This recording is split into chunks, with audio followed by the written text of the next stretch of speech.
일단 다니엘서는 우리가 지난번에도 말씀드렸듯이 이 구약의 요한계시록이다 이렇게도 이제 말을 하는데요.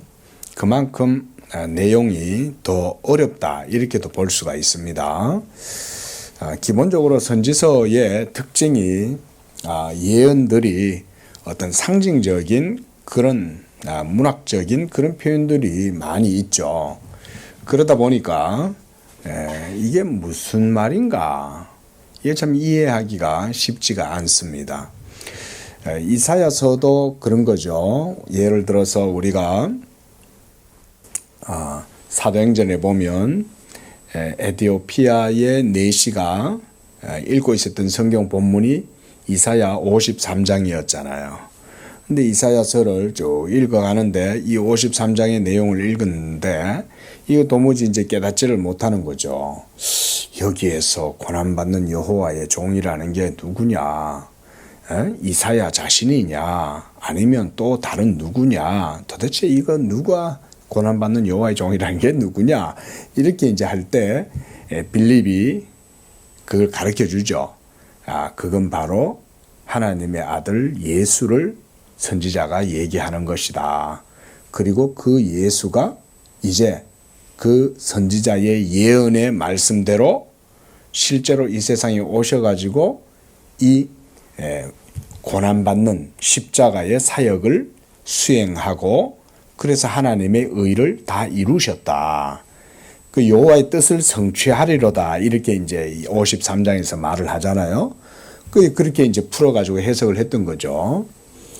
자, 지금 이제 우리가 다니엘서에서 생각해야 될 거는 뭐냐면 다니엘서는 아직 예수님이 오시기 전의 일이죠. 그러나 이사야 선지자 이후에 일어난 일들이에요. 약 100년의 시간이 지난 거예요. 이사야 선지자 이후에. 그 중앙에 또 누가 있냐면 예레미야 선지자가 있었어요. 우리가 지금은 예레미야서는 일단 건너뛰었어요. 건너뛰고 그대로 이사야 선지자가 예언한 대로 지금 이제 유다가 바빌론의 포로가 되어가지고 이방에 드디어 포로 신세가 된 거죠. 그런 상황 가운데에서 다니엘서가 기록되었다는 것을 우리는 좀 기억을 해야 되겠습니다. 물론 이 다니엘서에 기록했는 내용들을 보면 우리가 오늘 1장 마지막 한번 보십시오. 21절에 보면 다니엘은 고레스 왕 원년까지 있으니라 이렇게 여기에도 이렇게 말을 해놨죠. 그러니까 그거 모든 다니엘이 있은 이후에 기록되었다는 것을 우리가 알 수 있어요. 그렇죠? 그래서 다니엘도 기록을 했을 수 있겠지만 또 다니엘 이외에 다른 제3자가 이 다니엘서를 기록했을 수도 있습니다. 자, 어쨌든 이런 과정 속에서 다니엘서가 기록이 되었는데 이제는 예수 그리스도에게 100년 더 가까워진 거죠. 그렇죠? 우리가 이런 점들을 조금 이해를 하시면서 다니엘서 말씀을 보시는 게 일단은 좋습니다. 물론 여기에서 기본적인 내용들은 제가 간략하게 보겠지만 보면 다니엘과 사드락과 메삭과 아벳느고 여기 보면 7절에 보면 벨드사살이라고 하는 하나냐, 사드락이라고 하는 미사엘, 또 미사엘은 메삭이라고 하고 아사랴는 아벳느고라고 했다.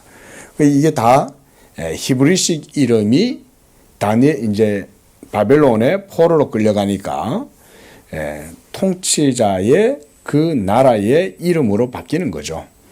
우리나라도 옛날에 일제치하 때 있을 때 보면 다 이름을 이제 개명을 하잖아요.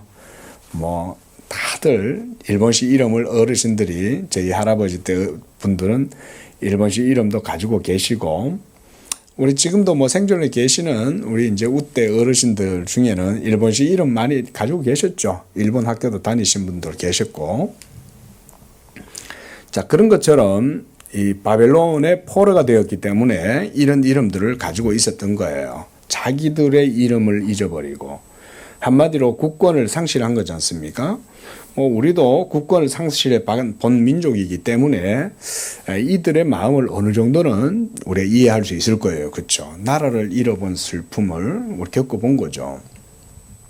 근데 이스라엘의 상황은 약간 다르죠. 이스라엘은 언약 백성이잖아요. 있죠? 하나님을 섬기고 있던 그 언약 백성들이 자기들의 나라를 잃었다는 것은 신앙까지도 완전히 잃어버렸다는 그런 얘기가 되는 거예요. 왜냐하면 여기에서 이들의 이름은 다 이게 신과 관련된 이름들이에요. 이 이름들이. 이 이름을 자기네들이 일부러 불렀겠어요? 바벨론에 있는 사람들이 새 이름을 다 불어넣어 줬겠죠. 자, 그런 상황에서 이들이 이제 바벨론에 끌려가서 이런 일들을 당하게 되는데, 자, 여러분 1장에서 우리가 봐야 될 게 뭐라고 생각하십니까? 1장. 이들이 믿음을 지켰다. 물론 그것도 주제가 될 수 있어요. 그렇죠? 그런데 여러분, 그것을 그렇게 단순하게 보면 안 돼요. 다니엘서는 그렇게 이해하면 절대 이해를 못해요. 물론 여기 보면 그들이 왕의 상에서 나오는 그 진미, 왕의 음식이잖아요. 왕이 먹는 음식은 최극상품들 아닙니까? 그런 것들로 왕의 아래에서 훈련받고 교육받는 다른 나라 백성들, 그렇죠? 이제 피지배국의 백성들, 한마디로 포로들이죠. 그들을 훈련시키고 이렇게 할 때, 자, 이 왕의 음식을 그들에게 주어가지고 그들을 어떤 학문이라든가 이런 것들을 섭렵하게 하고 한마디로 인재를 양성해가지고 이 왕의 그런 권위라든가 왕의 영광을 더욱더 이렇게 세우기 위해서 통치 기술이죠. 일종의. 그런 통치자의 영광을 세우기 위해서 이런 일들을 하는 거예요. 똑똑한 사람들 뽑는 거죠. 야, 히브리 민족들 중에도 똑똑한 사람들 있냐? 그래서 이제 귀족들 중에, 그래서 이제 왕족이나 귀족들 가운데 있었던 이 다니엘과 그 세 친구들을 뽑아가지고 차출해낸 거죠. 차출해내가지고 이제 왕의 음식을 먹이면서 키우는 거예요. 그런데 이 다니엘과 그의 세 친구들은 왕의 음식 먹기를 거절했다. 이 자체만으로도 우리에게 신앙의 교훈을 주죠. 한마디로 하나님을 섬기는 것을 더 중요하게 여기고 이방의 왕이 내려주는 그런 왕의 상에서 나오는 음식들을 먹음으로써 자기네들의 신앙을 그걸로 더럽히지 않겠다. 한마디로 신앙의 정절을 지키겠다. 이 말인 거죠.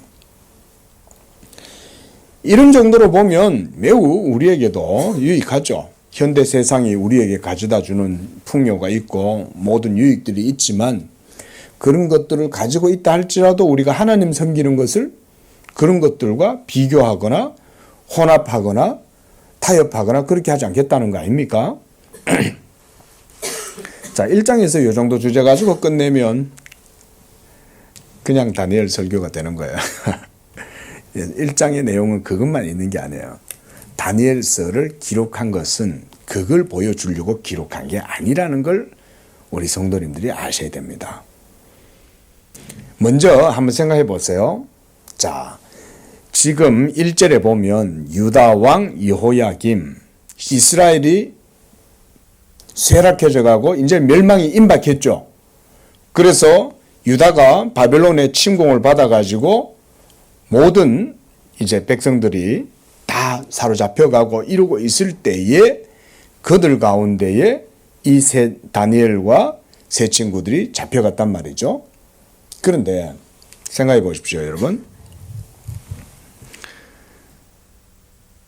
그 시대에 신앙이 있었던 사람이 얼마나 있었을까요? 그렇죠. 유다가 멸망하게 된 것은 무엇 때문입니까? 불신앙 때문이죠. 그렇죠. 이방의 신들을 섬길 뿐 아니라 하나님의 계명의 말씀에 불순종하고 온갖 악을 행하고 하나님을 믿지 않고 이랬던 시대였잖아요. 그런데 놀랍게도 이러한 시대였는데 그 속에 포로로 끌려간 사람들 중에 누가 있었다는 거예요. 6절에 그 이름들 나와 있죠. 유다 자손들 다니엘과 하나냐와 미사엘과 아사랴가 그들 가운데 있었던 거예요. 여러분 생각해 보십시오. 여기서 우리는 뭘 봐야 되냐면 하나님이 그 어떤 상황 속에서도 하나님의 사람들을 은밀하게 보호하고 지키신다는 것을 여기를 통해서 봐야 돼요. 불신앙의 세대 가운데 가령 예를 들어서 우리의 시대를 한번 예를 들어 봅시다. 많은 분들이 지금 한국교회 난리 났다, 큰일 났다, 뭐 이런 얘기를 하겠지만 여러분 눈으로 가시적으로 현상적으로 그런 것들이 그렇게 보일 수 있어요.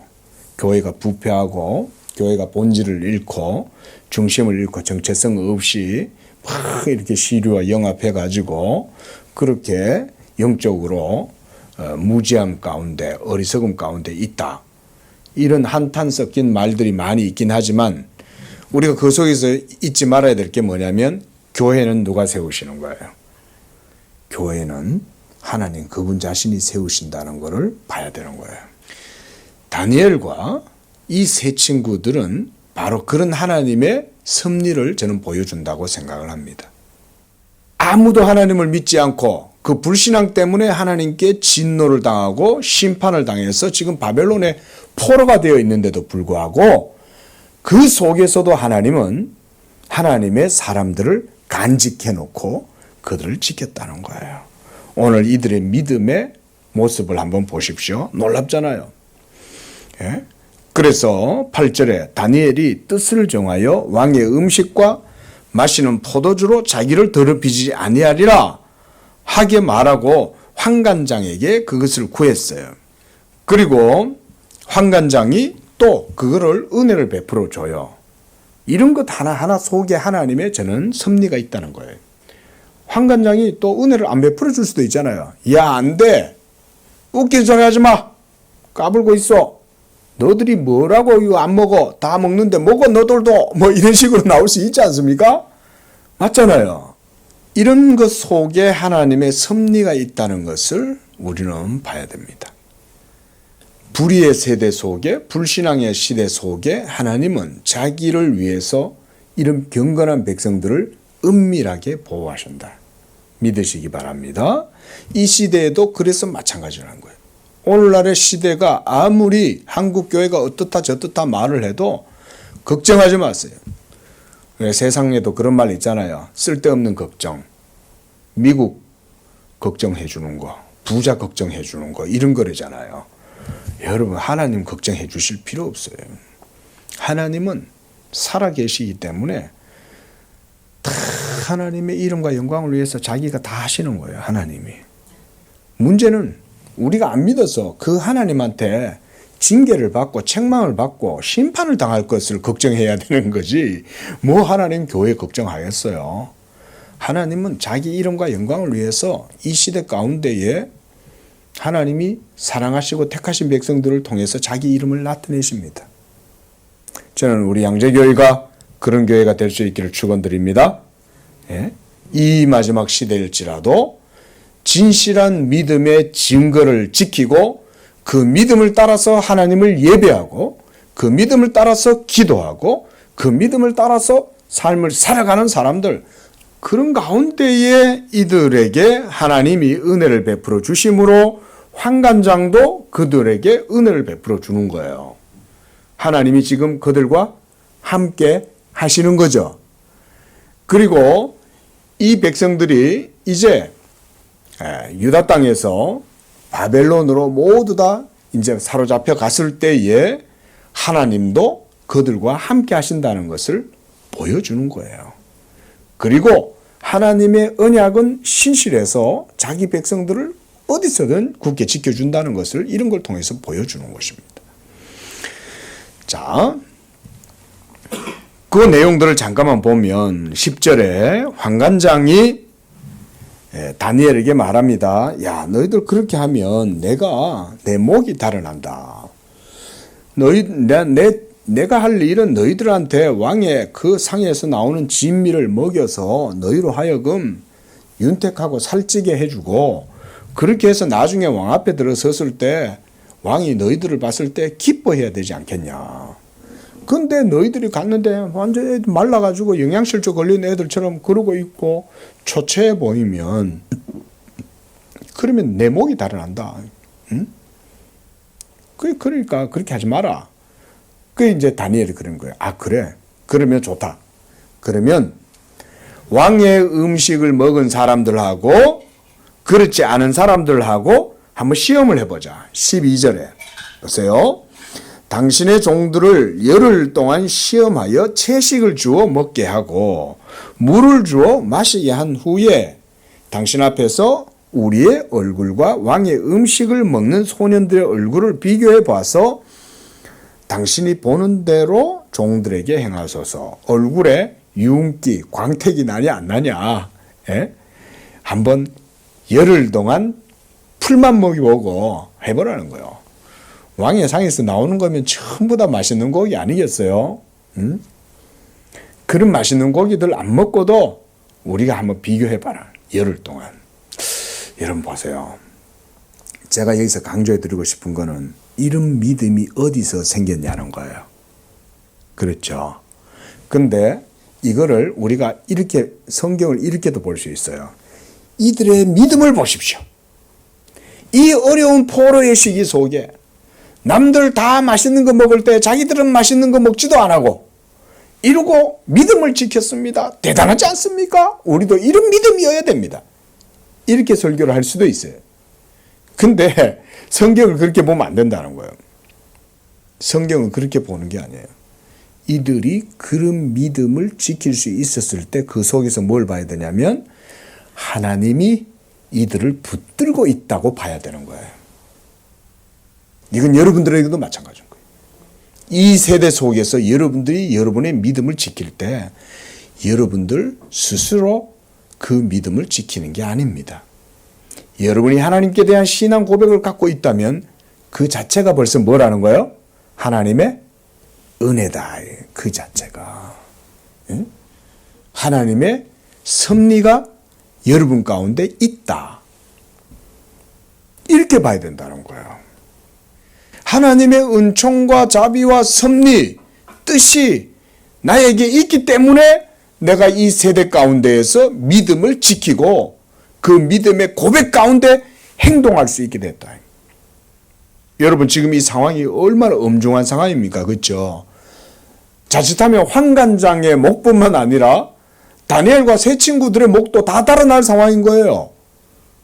아니 왕이 주면 주는 대로 먹지. 왕이 내려주는 지극한 하사품을 어디 금방지게 안 먹어. 그것만으로도 죄가 될 수 있죠. 그렇잖아요. 그런데 이들의 담대함을 보세요. 조금도 흔들림이 없어요. 이 불신앙의 시대에 불신앙 때문에 하나님께 징계를 받아가지고 포로가 된 시대에 그것도 끌려와가지고 이방의 느부갓네살 왕이라 그러면 여러분 당시 같으면은 하늘을 날아다니는 새도 떨어뜨리는 그런 권세를 가진 사람인 거예요. 벌벌벌 떠는 거예요. 온 세상이. 근데 그 속에서 이런 믿음을 가지고 있다는 거는 이거는요 인간적으로는 불가능할 정도예요. 우리가 이제 나중에 알다시피 보시게 되겠지만 다니엘이 또 그렇죠. 다리오 왕 시절에는 또 모함을 받아가지고는 사자굴에도 들어가지만 맹수들이 얼마나 난폭합니까? 그런 맹수들한테서도 하나님이 아무 털끝 하나 건들지도 않았고 또 다니엘 세 친구들이 풀무불 속에 들어가도 하나님이 다 지켜주시고 보세요. 다니엘서에서 봐야 되는 건 그런 거예요. 그걸 봐야 되는 거예요. 그 가운데 이들의 믿음의 고백이 나오는 거예요. 예? 우리의 믿음의 고백도 하나님의 은혜 가운데서 나오는 줄로 믿습니다. 예? 이런 신앙으로 성경을 봐야 됩니다. 이해되시죠? 자, 15절에 보니까 열흘 후에 그들의 얼굴이 더욱 아름답고 살이 윤택하여 왕의 음식을 먹는 다른 소년들보다 더 좋아 보였다. 참 이게 인간적으로는 고기를 먹어야 그쵸? 예? 참 온몸에 기름도 줄줄 흐르고 단백질도 풍부하고 뭐 이래야 될 거 아니에요. 근데 채소만 먹었는데도 불구하고 고기를 먹은 소년들보다 훨씬 광택이 나고 윤택이 나더라 이 말이죠. 저는 이 말씀 보면서요. 성령의 역사는 우리의 심령을 이렇게 심령 골수 속에서부터 이 생명의 기쁨이 흘러나온단 말이죠. 예? 우리나라 말로 얼이란 거 있잖아요. 이거 이제 요즘 말로 하면 정서 이런 말입니다. 정서, 뭐 이모션이나 또는 필링 뭐 이런 말이라고 할 수가 있는 거죠. 그 얼이라는 게 이게 내면의 정신이 얼굴로 드러난다는 말이거든요. 얼굴이라는 말이 그런 얘기거든요. 우리가 사랑에 빠져 있는 빠진 처녀를 보면 얼굴에 이렇게 그 빛이 난다 그러잖아요. 사랑에 빠진 사람은 그 얼굴에 거기 드러난다 그래요. 그런 것처럼 하나님의 생명과 하나님을 믿는 믿음 가운데 있는 사람은 이런 그 뼛속 깊은 곳에서부터 그 영혼에 이 풍성한 그 기쁨이 저는 흘러넘친다. 이렇게 말씀을 드립니다. 이게 바로 우리 신앙의 정서라고 하는 거예요. 어쨌든 자 이런 정서가 그들 가운데 흘러넘치게 된 건 성령의 역사인 거죠. 그렇죠? 음식 좋은 걸 먹어서 나오는 게 아니라 사실은 하나님께 대한 경외심을 가지고 있었기 때문에 이런 얼굴에 광택이 난 거죠. 그리하여 16절 감독한 자가 그들에게 지정된 음식과 포도주를 제하고 채식을 주었다. 그래서 이제 1년 내도록 이 채식만 먹는 거예요. 그리고 17절에 하나님의 지혜를 또 이들에게 주셨다 그랬습니다. 하나님께서 계속 이들과 함께 하시는 거죠. 그리고 또 다니엘에게는 환상과 꿈을 깨달아 알도록 은사를 주신 거예요. 요셉도 이런 은사를 주신 거죠. 자, 여러분, 제가 여기서 잠깐 은사에 대해서 말씀을 드리겠습니다. 모든 은사는 어디서 나오냐면 하나님의 말씀에서 나옵니다. 이거 잘 들으십시오. 왜냐하면 오늘날 소위 너무 이 은사론자들이나 그런데 막 이렇게 너무 쓸려 있는 교단들이 있잖아요. 하나님의 은사에 작용이 없는 건 아니에요. 있어요. 그런데 그거를 신학적으로 제대로 이해를 못하면 이 은사를 자칫하면 오용해. 잘못 오해를 하면은 은사를 이상하게 써서 성경하고 상관없는 방식으로 생각하고 성경과 교리에 맞지 않게 하다 보면 성경을 벗어나는 경우도 생겨납니다. 그래서 은사를 바르게 이해를 해야 되는 거예요. 은사의 가장 기본적인 내용은 뭐냐면 모든 은사는 다 하나님의 말씀에서 그 효력이 나옵니다. 이거 공식이에요. 이건 공식이에요. 하나님의 말씀에서 나오지 않는 은사는 그럼 어디서 나왔겠어요? 그런 은사는 마귀적인 거야. 그게 하나님의 말씀에서 나온 게 아니라면 마귀적인 거예요. 악마의 역사라고 봐야 돼요. 모든 은사는 하나님의 말씀에서 나옵니다. 다니엘뿐만 아니라 요셉도 마찬가지죠. 요셉이 꿈을 꾸죠. 근데 그가 꾼 꿈은 또 그 꿈을 갖다가 해석하는 그런 모든 은사들이 어디서 나왔겠어요? 하나님의 말씀에서부터 받은 거죠. 다니엘도 마찬가지입니다. 다니엘 시대에도 하나님이 역사하시기 때문에 그 말씀을 통해서 다니엘이 느부갓네살 왕의 그 모든 꿈이라든가 벨사살 왕에 나오는 그 흰손으로 쓴 글씨를 메네메네 데겔 우바르신이라는 그런 글을 해석한다든지 이렇게 해줄 수 있는 것도 하나님의 말씀이 다니엘에게 있었기 때문에 그게 가능한 거예요. 우리가 더 넓게는 성경을 해석하는 것도 마찬가지죠. 여기서 남상수 목사가 어디서 뭐 책을 갖다가 막 수백 권, 수만 권 읽고 와가지고 여러분들한테 막 인간적으로 배운 걸 갖고 이걸 해석한다? 이러면 그거는 제대로 된 해석이 나올 수가 없어요. 그러나 하나님의 계시의 영, 성령이 자기의 말씀으로 이 남상수 목사 안에 은혜를 베풀어 주셔가지고 이 말씀을 깨달을 수 있는 지혜를 주시는 거예요.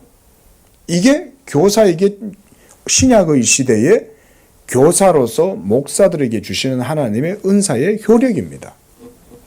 목사는 이런 은사가 있어야 돼요, 여러분. 목사는 말씀을 증거할 때 똑똑한 사람 아니에요. 예? 지식이 많은 사람 아니에요. 경험 많은 사람 아닙니다. 하나님을 사랑하고 하나님의 계명의 말씀이 그 영혼에 감동을 주어가지고 그 계명의 말씀 안에서 하나님의 그 진리와 지식의 부요함을 깨닫게 해주시는 사람이 목사가 돼야 돼요. 맞죠? 그렇지 않고서 어떻게 성경을 가르쳐요? 예? 성경 속에 감추어진 그 비밀들을 예수 그리스도로 모두 다 이렇게 설명을 해야 되는데 그렇게 하려면 하나님이 말씀으로 은사를 주셔야 되잖아요. 그래서 사도 바울도 고린도전서에 보면 12장 같은 데서는 은사에 대해서 얘기하잖아요. 그 은사들 중에 지혜의 은사가 있고 지식의 은사가 있고 믿음의 은사가 있어요. 예? 이런 은사들이 주로 목사들한테는 중요한 은사들인 거예요. 예. 물론 뭐 우리 성도님들에게도 이런 말씀의 은사가 주어진다면 좋아요. 모든 성도들이 다 말씀으로 충만해야 되니까. 예? 자, 모든 은사는 하나님의 말씀에서 나온다는 것을 여러분들이 공식이기 때문에 이거는 외우셔야 돼요. 예? 뭐 어디서 뭐 산에 가가지고 뭐 인문수도 했다가 거기서 뭐 이렇게 예? 도 닦다가 뭐 받았다. 다 악마의 영이에요. 그래가지고 박대서이나 이런 게 전부 다 지금 다 이단들이 그래서 생긴 거예요. 사이비가 다 그래서 생긴 거거든요. 여러분 저 사람들이 성경의 말씀을 제대로 알고 하는 줄 아세요? 전혀 모릅니다. 그런데도 뭐 무슨 영을 받은 거예요. 예? 아니 이만희가 그러고 있는데 여러분 보세요. 그 사람이 뭐 그렇게 대단한 사람이에요. 인간적으로 보면. 근데 거기에 막 어마어마한 사람들이 몰려들어가지고 그 충성맹세하고 다들 그러고 있죠. 예? 악령에 사로잡혀가지고 다들 그러고 있는 거예요. 그게. 근데 이런 시대라도 하나님은 자기의 이름을 위해서 남겨두는 백성이 있는 거예요. 그래서 하나님 걱정하지 말라는 거예요. 온 인류가 다 휩쓸려 가지고 악으로 내리달려도 하나님은 눈 하나 깜짝 안 합니다, 여러분. 오히려 그들의 악이 기승을 부리면 부릴수록 하나님은 그것을 선하게 바꾸어 쓰십니다. 그래서 악한 자들이 많이 일어나도 하나님은 그 속에서 자기의 선하심을 도리어 드러내십니다. 이런 신앙 고백이 진짜 신앙 고백인 거예요. 이게 다니엘서 속에서 우리가 봐야 된다면 이런 걸 봐야 돼요. 이렇게. 제가 말씀드렸듯이 이런 정도의 내용은 기본적인 거예요. 다니엘서에서. 다니엘서가 그거를 얘기하려고 하는 게 아니에요. 뭐냐면 하나님은 자기의 언약을 반드시 지키신다는 것을 이런 과정들을 통해서 보여주는 거예요. 다니엘과 세 친구들은 한마디로 하나님의 언약의 산 증인들이라고 할 수가 있는 거예요. 예? 불법하고 불신하는 세대 속에서도 하나님은 자기의 경건한 백성들을 이렇게 세우셔서 그들로 하여금 하나님의 의를 드러내게 하신다. 할렐루야. 우리가 바로 그런 믿음의 사람이 되시기를 축원드립니다. 예? 이런 걸 위해서 우리가 기도하는 거예요. 이런 걸 붙들고 기도하는 거예요. 하나님, 오늘도 이 세대 속에 우리가 살아가고 있지만 이런 세대 속에서도 하나님께 대한 진실한 믿음의 사람이 되도록 저를 축복해 주시옵소서. 이렇게 기도하는 거죠.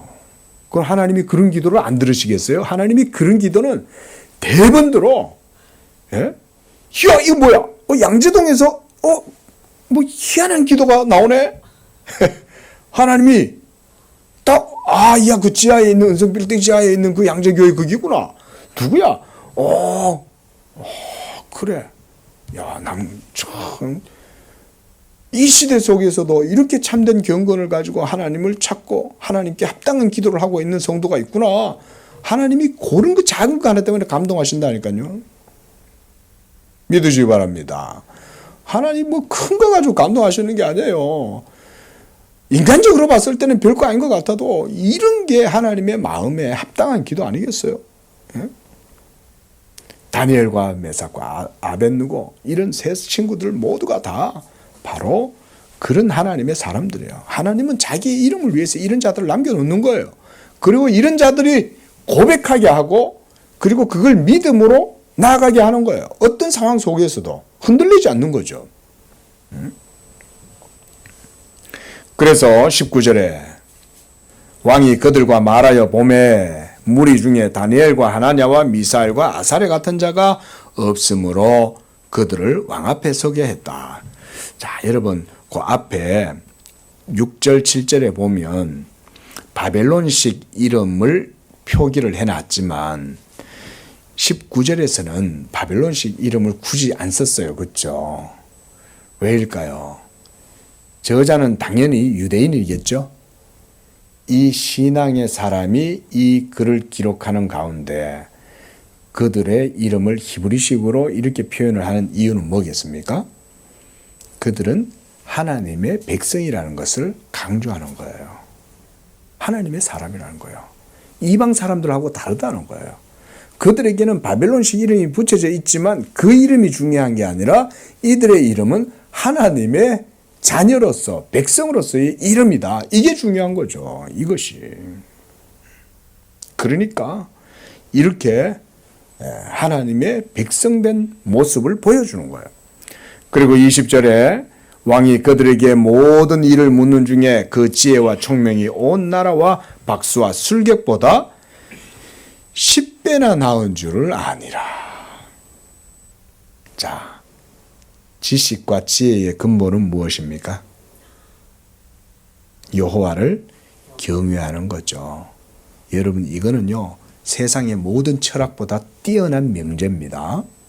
이거 잘 아셔야 됩니다. 우리 예수 믿는 성도님들. 하나님을 경외하는 여호와를 경외하는 것이 지혜와 지식의 근본이 된다는 것은요.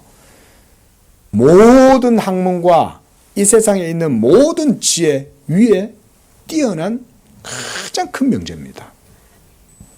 그런데도 불구하고 이거를 바르게 깊이 있게 이해하기란 쉽진 않아요. 예? 깊은 철학을 했다는 사람들도 믿음이 없으니 이 말씀은 도무지 이해를 못하는 것이고 교회를 다니고 나름대로 신앙생활을 한다는 분들도 이 말씀이 얼마나 깊은지를 잘 몰라요. 여러분 여호와를 경외하는 게 지혜가 되고 지식이 된다는 것은 이 세상의 모든 지식의 가장 끝 위에 있습니다. 최고 위에 있습니다. 이게. 그렇게 표현해도 됩니다. 여러분들도 그렇게 아시면 됩니다. 그러니까 오직 하나님을 경외하는 것에 여러분들의 모든 삶의 중심을 거기다 포커스를 맞추십시오. 그러면요. 여러분들의 모든 범사와 삶의 모든 지경 영역에 이러한 하나님의 지혜와 지식이 복이 되게 하고 효력이 되게 하고 능력이 되게 하는 거예요. 예? 말하자면 이런 게 진짜 신앙이고 이런 게 진짜 삶에 대한 바른 고백이에요. 하나님의 대한 경외심, 믿음이 우리의 삶의 지혜와 지식이 될 때 그것이 단순하게 여러분 무슨 상아탑에서만 깨닫고 배우는 그런 지혜가 아니잖아요. 이 지혜가 여러분들의 모든 삶에 뭐가 되냐면 윤택함이 되게 하고 복이 되게 하고 그래서 그것이 능력이 되고 이것이 효력이 드러나도록 역사하는 거예요. 믿으시기 바랍니다. 무슨 신비주의적인 무슨 뭐 그런 표현이 아니에요. 사도 바울도 그래서 그런 말을 하잖아요. 사랑하는 자여, 네 영혼이 잘됨같이 네가 범사에 잘되기를 바란다. 한마디로 그런 말인 거예요. 그게 범사가 형통하게 되고 기름지게 되고 부요하게 되는 거예요. 하나님이 계시니까. 근데 하나님이 없는데 이 세상적인 것들은 많아. 막 왕의 음식을 먹고 날마다 진미만 먹고 좋은 음식만 먹고 좋은 옷 입고 막 좋은 화장품 바르고 뭐 이러고 한다고 해서 윤택해지는 게 아닌 거예요. 그런 거 없어도 하나님을 사랑하고 하나님을 경외하고 그분의 진리의 말씀이 그 영혼 속에 있고 그러면 그가 하나님 사랑하는 관계 속에서 모든 삶을 살면 바로 이런 영적인 은택들을 누리게 되는 거예요. 지금 다니엘과 세 친구들이 바로 지금 그런 상황 가운데 있는 거예요.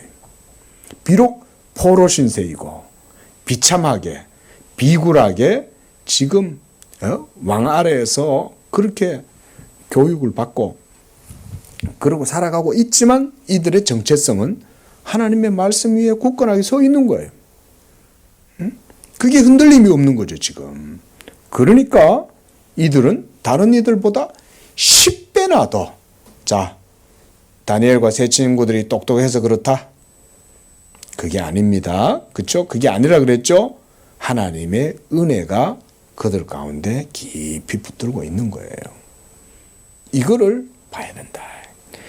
자, 그래서 21절에 다니엘은 고레스 왕 원년까지 있으니라. 저는 이 말씀이 다니엘서 전체 기록의 의도다라고 생각을 합니다. 왜냐하면 나중에 다리오 왕 이후에 이제 이 페르시아 왕 고레스가 이제 등극을 하고 그 다음에 이 백성들을 다 다시 돌려보내잖아요. 그러니까 지금 다니엘이 포로로 끌려왔을 때 나이를 학자들이 추정하건대 한 12살에서 한 15살 정도 됐을 거다. 이렇게 이제 추정해 하거든요. 소년이에요. 보이. 네? 근데 그럴 때에 벌써 이런 학문들을 배운 거예요. 그러니까 머리도 상당히 똑똑하긴 해요.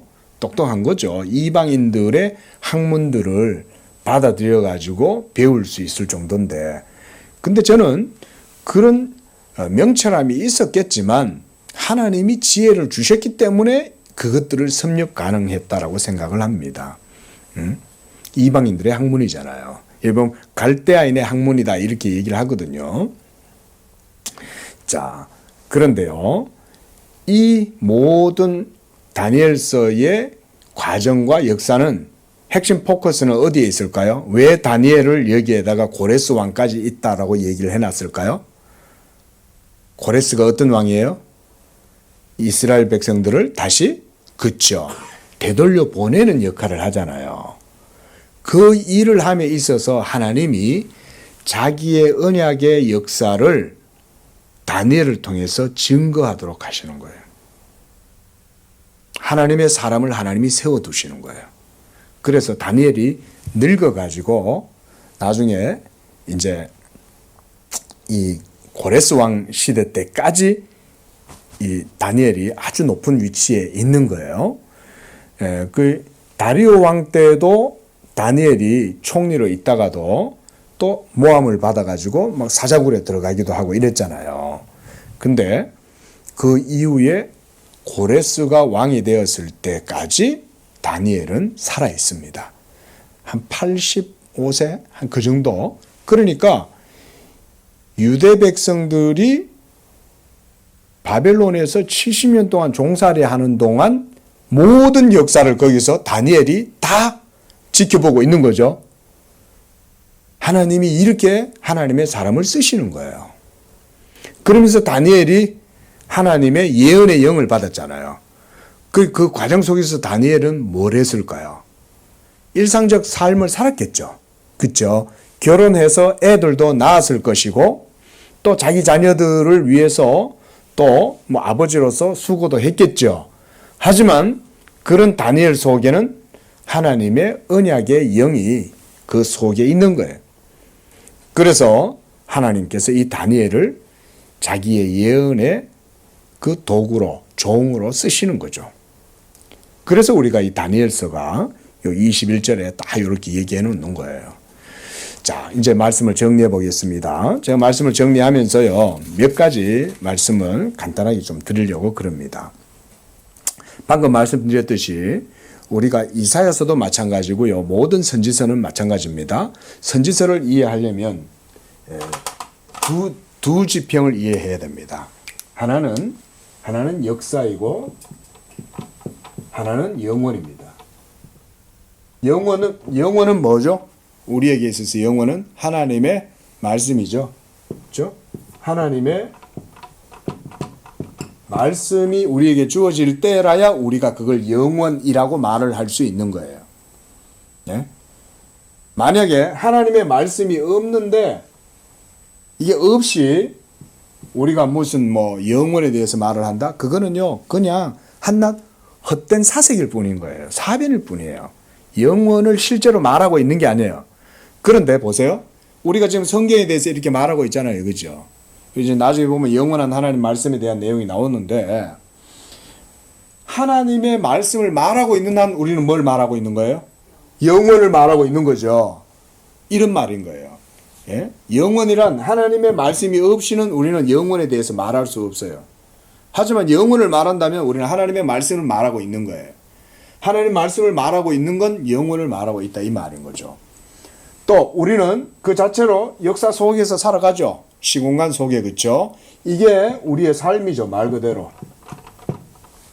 이 두 지평이 선지자들에게 있어서는 항상 같이 있습니다. 그런데 우리가 선지자들의 그 문학이라든가 문학 속에 또 여러 장치들이 있잖아요. 상징, 그냥 간단히 말하면 이 문학과 상징성을 이해하는 게 쉽지 않죠. 그렇죠? 그래도 이제 근데 자꾸 듣다 보면 이제 이해가 되고 이제 그렇게 하는 건데, 지금 우리가 이제 이사야서를 봤어요. 그 이사야서 안에도 보면 이런 문학이나 상징성들이 있긴 하지만 이런 것들이 모두가 뭘 보여줍니까? 하나님의 언약의 역사를 보여주는 거죠. 그렇죠? 자, 이 모든 것 위에 뭐가 있냐? 하나님의 언약의 경륜, 또 섭리, 또 영원한 신적 작정, 뭐 이런 게 있겠죠. 자, 이게 모든 것 위에 있어요. 그리고 이 영원한 하나님의 이러한 신적인 것들이 역사 속에서 드리워지게 될 때, 그게 이제 선지자들을 통해서 하나님이 이걸 드러내 보여주셨다는 거예요. 아시겠죠? 선지자들에게는 그러니까 이런 이중적인 의식이 있는 거예요. 예? 말하자면. 그래서 역사에 대한, 이 역사는 유대인들의 역사겠죠. 그렇죠? 히브리인들, 언약 백성들의, 언약 백성의 그런 삶이겠죠. 그렇죠? 그러니까 이거는 역사잖아요. 시공간 속에서 이루어지게 되는 유대인들의 역사지 않습니까? 그런데 그들의 역사 속에는 또 그 이면에는 뭐가 있는 거예요? 하나님의 언약의 말씀이 있잖아요. 이 언약의 말씀이 바로 영원하신 하나님의 말씀이잖아요. 이 말씀이 시공간 역사 속에 같이 얽혀져 있는 거죠. 이렇게. 이게 선지자들에게 있는 두 가지 의식들인 거예요. 그래서 선지자들이 이런 의식을 갖고 예언서를 기록하는 거예요.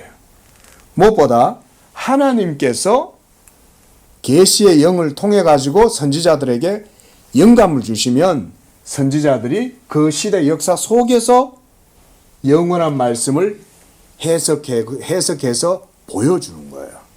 그 일을 하시는 분도 하나님이 하시는 거죠. 자, 결국은 선지자들 속에서 하나님의 지혜의 영이신 성령이 역사하셔가지고 그들의 역사 속에 영원한 말씀을 드러내심으로 선지자들은 이런 문학적인 어떤 상징성들을 이용해서 하나님의 영원한 신적 작정을 보여주는 거예요. 이게 이사야서도 마찬가지지만 다니엘서도 마찬가지고 다른 모든 선지서들에게 동일한 맥락이에요. 우리가 앞으로 뭐 또 기회가 되면 에스겔서도 볼 것이고 뭐 여러 이제 선지서들이 있지 않습니까?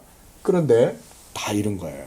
그 속에 있는 상징성들이 바로 이런 것들을 보여주는 거예요. 이런 것들이. 자, 또 하나는 뭐냐면 우리가 다니엘서를 통해서 볼 수 있는 게 하나님은 일하시는 분이다 라고 하는 거. 그렇죠? 이스라엘 백성들을 바벨론으로 포로로 이렇게 내보내실 때 그들 한마디로 기한 보낸 거잖아요. 그런데 거기서 다시금 하나님이 돌이키시는 과정 속에 하나님이 하나도 한순간을 안 놓치신다는 거잖아요. 이거는 참 은혜가 되는 거예요. 하나님이 자기 백성들을 징계하고 계시지만 그 속에서도 사랑으로 품고 계셨다는 거예요. 저는 이런 게 참 은혜가 되더라고요. 야, 하나님이 이렇게 자기 백성들을 향한 열심을 가지고 돌보고 계시는구나. 우리가 에스더서도 마찬가지지 않습니까? 그렇죠? 유다 족속들이 하만에 의해 가지고 모조리 다 사륙을 당할 판이었는데 하나님이 지켜주시잖아요. 희한한 섭리 아닙니까? 그 속에서도. 자, 또 하나 큰 주제, 하나님의 언약을 반드시 지키신다. 하나님은 반드시 자기의 언약을 이루신다. 이걸 오늘날 우리에게는 이 언약이 뭐다? 복음이 바로 언약이죠. 복음이 하나님의 언약의 말씀이에요. 이 언약은 예수 그리스도 믿음으로 말미암아 주어진 것인데 그 믿음이 하나님의 언약 안에서 온전하게 되어진다. 자, 여러분 여기서도 아까 말씀드렸듯이 우리가 믿어서 언약이 이루어진다? 그게 아니죠. 우리의 믿음 그 자체가 하나님의 은혜로 이루어진다. 이 고백을 해야 된다는 거예요. 그래서 언약을 조건적으로 봐서 네가 믿으면 구원받고 안 믿으면 구원 안 받고 이런 논법으로 생각하면 안 돼요. 예? 그 요즘 뭐 신학자들은 언약에 뭐 일방성이다, 뭐 쌍무적인 언약이다, 뭐 무조건적 언약이다 이런 얘기를 하긴 하지만 그것도 그런 맥락에서 이해하면 안 되는 거예요. 자, 또 하나, 자, 방금 제가 말씀드렸듯이 하나님의 영원한 신적 작정들이 있었단 말이에요. 다니엘서가 이걸 보여줘요. 이걸 보여주는데, 자, 지난주에 제가 이제 그 말씀 드렸죠. 여러분 그 기억나세요? 제가 망원경 그려드린 거 생각나세요? 이렇게 망원경이 있으면 이렇게 제가 이거 보여드렸죠. 이 앞에는 큰 렌즈가 있고 여기는 작은 렌즈가 있어요. 그렇죠? 예? 그러면 여기 이제 이렇게 하나님의 영원한 말씀이 딱 서 있을 때 이 영원한 말씀을 구약과 신약의 형태로 보는 거죠. 여기가 구약이고 여기가 신약이에요. 그 이제 빛이 들어오면 어떻게 됩니까? 이거 거꾸로 이렇게 오죠. 요 중앙에 만나는 게 바로 정확한 역사의 해석이 여기에서 이루어진다 그랬죠. 보여지니까 여기가. 그렇죠? 예? 여기가 바로 언제냐? 예수 그리스도의 때인 거예요. 이게 구약의 시대고 여기가 신약의 시대인데 바로 이 중심에 예수 그리스도가 계시는 거예요. 예수 그리스도가 역사의 중심이고 바로 이걸 통해서 하나님의 영원한 말씀을 예수 그리스도와 딱 일치가 되는 거죠.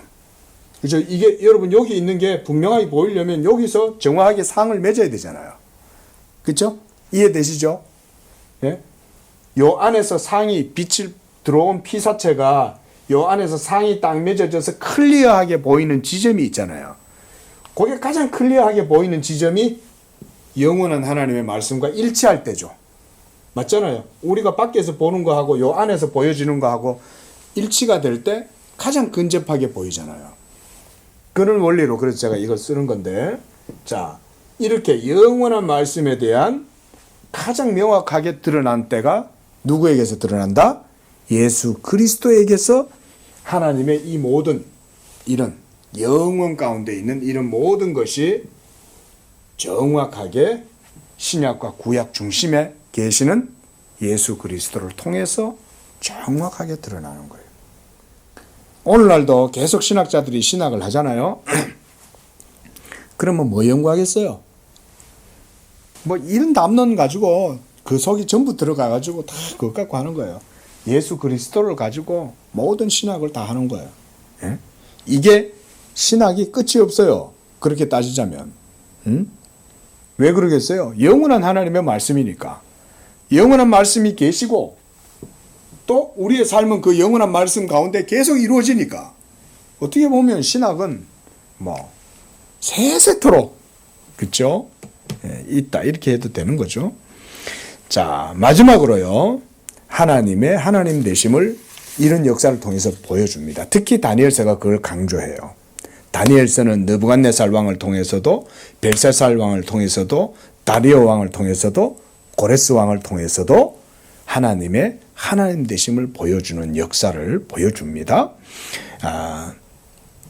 이렇게 함으로써 뭐 더 여러 가지 내용들이 있지만 간략하게 다니엘서에서 우리가 봐야 될 주제들이 이런 거다 말씀을 드리는 겁니다. 기도하겠습니다. 자비로우신 하나님 아버지, 지금도 살아 계셔서 자기의 말씀대로 모든 것들을 주관하시고 섭리하셔서 하나님의 영원하신 뜻과 신적인 작정이 역사 가운데 이루어지도록 지금도 하나님께서 자기 이름과 영광을 위하여 열심으로 이 일을 행하고 계시는 줄로 믿습니다. 무엇보다 하나님께서 지상에 세우신 자기의 교회를 그와 같이 불꽃 같은 눈동자로 지키시고 함께 하시는 줄로 믿습니다. 모든 세대가 다 하나님을 떠날지라도 하나님께서는 그 가운데 자기의 이름을 위하여 또한 경건한 백성들을 남겨두시는 줄도 믿습니다. 우리 양재교회 성도들이 또 우리 양재교회가 그런 믿음 가운데 서게 하셔서 하나님의 은혜 가운데 거하게 하시고 그 하나님께 대한 은혜와 또 말씀에 대한 믿음을 가지고 이 세대 가운데에서도 하나님의 언약의 복을 누리고 또 복음의 능력과 복음의 효력이 우리 성도들의 모든 삶 가운데 풍성하게 나타날 수 있도록 축복하여 주시옵소서. 바라옵기는 이 다니엘서를 통해서 아버지 하나님 감추어진 이 예수 그리스도 비밀한 경륜을 또 우리가 깊이 배워가고 알아가는 복된 시간이 되게 하여 주시옵소서. 예수님의 이름으로 기도합니다. 아멘.